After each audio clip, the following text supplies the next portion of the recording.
Eu sou o professor Luiz Adel, da Faculdade Fátima Kennedy, e nós estamos dando uma aula da pós-graduação de Psicologia Pastoral. E nessa aula nós estamos falando sobre o módulo Introdução à Psicologia. As principais abordagens da psicologia do século XX.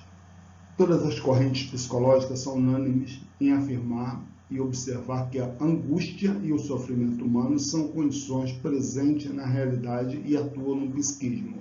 Portanto, eu vou afirmar aqui para vocês que todas as correntes psicológicas são unânimes em afirmar e observar que a angústia e o sofrimento humanos são condições presentes na realidade e atuam no psiquismo. Então, o indivíduo ele está angustiado e está em sofrimento, uma vez que essa é uma área do psiquismo que está sendo atuada. Portanto, o indivíduo está angustiado ou está em algum sofrimento, isso nada mais é que uma ação do psique, o psiquismo. Entre as escolas que nós vamos observar, as mais famosas, ou as mais atuantes, está o behaviorismo. Essa escola de pensamento foi iniciada por Watson, e para os behavioristas, todos os comportamentos podem ser controláveis e controlados. Portanto, para o behaviorismo, todos os comportamentos podem ser controláveis e controlados. Ou seja, o indivíduo ele pode ser controlado de acordo com o seu comportamento. Watson salientou o papel do ambiente e os estímulos na formação do comportamento. Para Skinner, o homem é um produto das associações estabelecidas entre estímulo e resposta. Estímulo é o meio em que ele vive.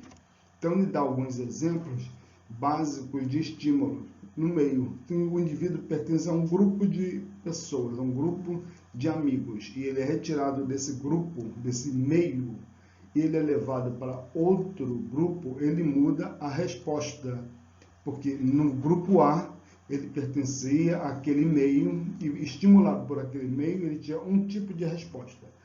Vamos colocar um aluno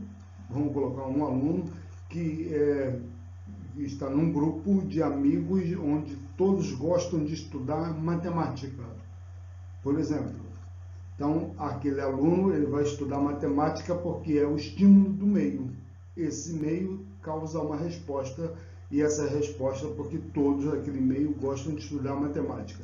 Se esse aluno, segundo o behaviorismo, segundo Skinner, se esse aluno é retirado desse grupo que gosta muito de matemática, for colocado num grupo que gosta muito de outra ciência, vou colocar aqui o português. Gostamos muito de estudar gramática e português. É o meio. Mudou o meio, esse indivíduo ele tem manifestações comportamentais. Então, as manifestações comportamentais são estímulos do meio e resposta das manifestações comportamentais. Então, o grupo onde o indivíduo frequenta vai trazer o grupo, o estímulo e a resposta, que são manifestações comportamentais. É bom gravar isso aqui e entender bem o que é o estímulo do meio e a resposta como manifestações comportamentais. A psicologia da Gestalt foi criada por 3 psicólogos alemães, entre eles Max Wettmann, Kurt Kafka e Wolf Kohler. O termo Gestalt significa forma ou configuração. Então, o que significa o termo Gestalt? Forma ou configuração. Vamos entender isso. Eles disseram que a mente não é composta de elementos. Segundo a psicologia da Gestalt, vamos entender o que eles dizem na Gestalt. Não é composta de elementos e, portanto, pode ser entendida melhor apenas se estudá-la como um todo. Então, o que é um indivíduo? Um todo, e não elementos. Ele não é separado, como nós estudamos sobre o corpo humano, que é dividido em cabeça, tronco e membros.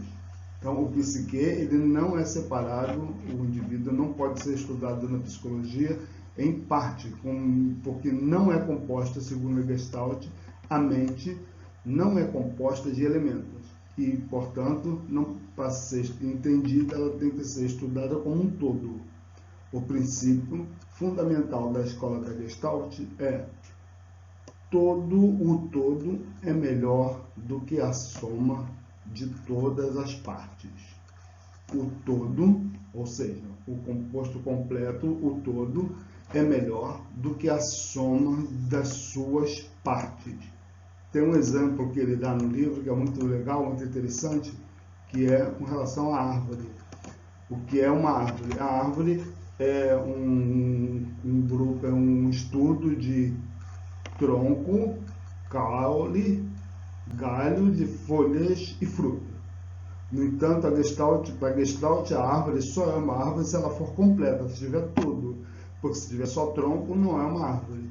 Se tiver só galho de folhas, também não é uma árvore. Pode ser outra coisa, mas não uma árvore. Se tiver só frutos, não é uma árvore. A árvore só é uma árvore se ela tiver esse todo. Caule, tronco, raiz, tronco, galhos, folhas e fruto. Isso é uma árvore. Isso para Gestalt. E é muito legal entender que eles entendem, os gestaltistas entendem que tem que se estudar um todo na mente humana. Não dá para dividir por partes. Tem que ser um todo. E o todo é o melhor do que a soma de todas as partes. Ok?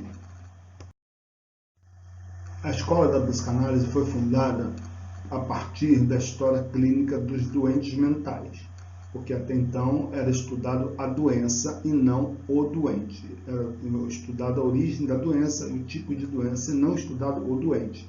Freud desenvolveu a sua teoria baseada na motivação inconsciente. Está aqui, é sempre bom a gente dar uma gravada nisso aqui. O que a psicanálise estuda? A motivação inconsciente. Inconsciente é tudo aquilo que não está na consciência, no momento consciente. Tudo aquilo que está escondido é inconsciente. Ele inclui diferentes conceitos como comportamentos consciente, subconsciente e inconsciente. Estrutura do psique, a repressão, a catarse, o desenvolvimento psicossexual da criança, libido, análise de sonhos, e etc, etc. E ajuda a analisar o comportamento humano. Então, o desenvolvimento da psicanálise, a terapia da psicanálise trabalha principalmente com o inconsciente. E através do inconsciente é possível estudar, entender a estrutura da psique.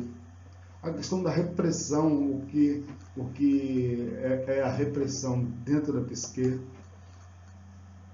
a catarse, o desenvolvimento psicossocial, que é o desenvolvimento psicológico do indivíduo, e também através da criança, que é uma área difícil, onde o estudo da criança tem que ser específico e baseado nos primeiros anos de vida do indivíduo, ainda como criança. Os primeiros anos formam toda a estrutura da personalidade do indivíduo. Então, a história da psicanálise trabalha muito a primeira fase da nossa vida, a primeira fase da vida do indivíduo, que é quando é formada a personalidade, segundo a psicanálise, principalmente a psicanálise freudiana, que é a mais respeitada dentro da psicologia. O humanismo foi criado por Carl Roger. Essa escola de pensamento foi desenvolvida por psicólogos como Abraham Maslow, o Carl Roger, May, Golden Allport e outros. Humanistas acreditavam que o comportamento é controlado pela nossa própria vontade. Eu vou gravar aqui para você tomar esse cuidado de entender isso aqui. O comportamento é controlado, para os humanistas, o comportamento é controlado pela própria vontade e não pelo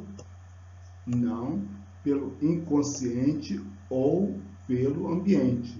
Então, É bom lembrar isso aqui para saber fazer a divisão. Qual escola que você prefere, qual área que você prefere trabalhar. Enquanto a psicanálise trabalha o inconsciente, o humanismo trabalha a própria vontade do indivíduo e não o inconsciente e não o ambiente, conforme o Gestalt e outro, o humanista. Portanto, para o humanismo não é feito pelo inconsciente ou pelo ambiente. O homem é autor da sua própria existência e da própria historicidade, ou seja, tudo aquilo é feito pela vontade, é o que nós entendemos como livre-arbítrio, que é a vontade do indivíduo.